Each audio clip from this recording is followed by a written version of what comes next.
of the most feared bow techniques, let's talk about up and down bow staccato.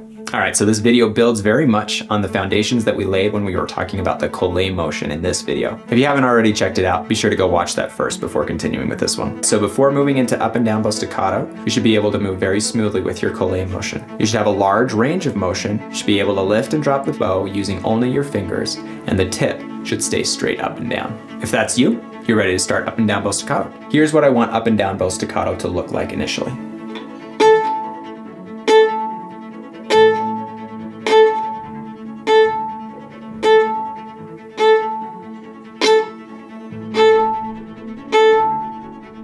More than anything else early on, I want you to be diligent about using collé motion on every single stroke. It should be the fingers that instigate every motion. After you do the initial collé motion, we have to reset so that we're ready to do a collé motion on the next one. That means moving the wrist up. Lift the wrist again. Lift the wrist, collé. Lift the wrist, collé. I want you to isolate these motions very distinctly between the collé motion of the fingers and the wrist motion. Fingers, wrist. Fingers, reset. Reset the wrist. I would recommend getting really used to this on up bow staccato before adding down bow staccato into it. In fact, I often assign just doing up bow staccato for a week or two until it's really working before adding down bow staccato to it. Some things to watch out for. When you reset the wrist, it's often very tempting to lift the wrist up towards the ceiling. When I say reset the wrist or move the wrist up, I want it to be reset towards the tip. So if I'm on the A string level, it'll be in that direction. If I'm on the G string level, it'll be in that direction. If I'm on the E string level, then it's up almost towards the ceiling. If I lift the wrist up towards the ceiling, it'll affect my bow angle. And eventually I'll start bumping into the D string. So lift the wrist towards the tip, wrist towards the tip, towards the tip, towards the tip. Another key for success is to make sure you are maintaining your arm weight in the bow with a lot of pronation. When you start doing the collé motion on the string, it's tempting after initial pop to supinate the wrist. And then to get stuck in this sort of funky position. When I do the collé motion with the fingers, I stay pronated. The weight's still in there, I'm not going back. Finally, as you do this, particularly the tip, it's tempting when you reset with the wrist for your wrist to drag these back fingers off of the bow. I would recommend really striving to learn to reset with the wrist while still maintaining your bow hold intact, meaning that the ring finger is around and the pinky is on top.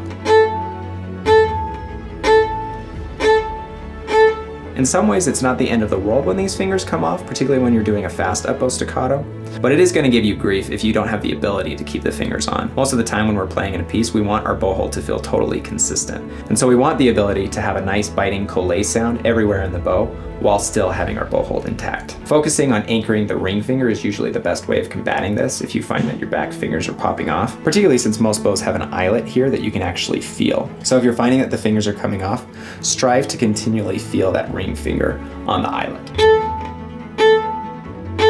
As the motion of this starts to become ingrained in you, then it's time to start thinking about your sound.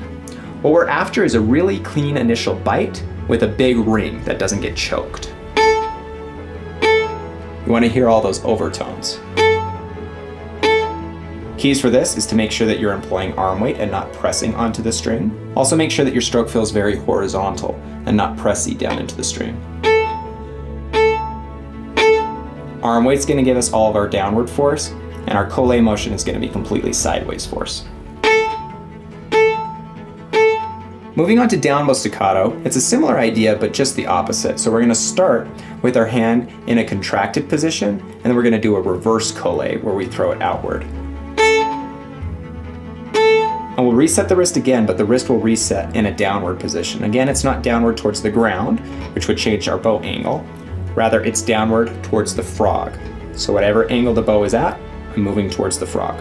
Fingers, reset. Reverse collé, reset. Reverse collé, reset. Eventually, you should get to the point where you can do it fairly fluidly and also quickly.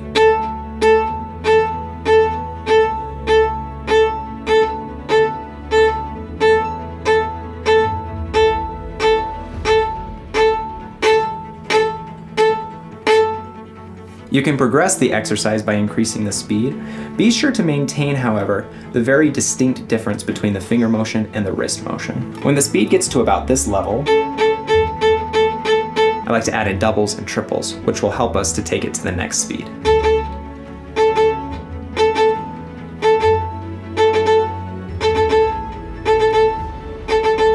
This practice is similar to rhythms. It gives you an opportunity to think about making transitions very, very fast, but it allows your brain time to sort of reset in between each chunk.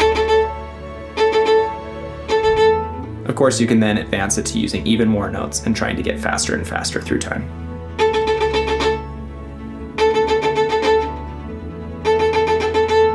This exercise can be useful for developing a fast up bow staccato. However, it's also useful much before then. Initially, what I'm hoping my students get out of this exercise is the ability to engage arm weight and to use finger flexibility to get a clean, biting sound. This skill is useful as early as in Suzuki Book 1 when they start doing perpetual motion, and something that I like to develop with the up bow staccato. It's applicable in the single section and in the doubles.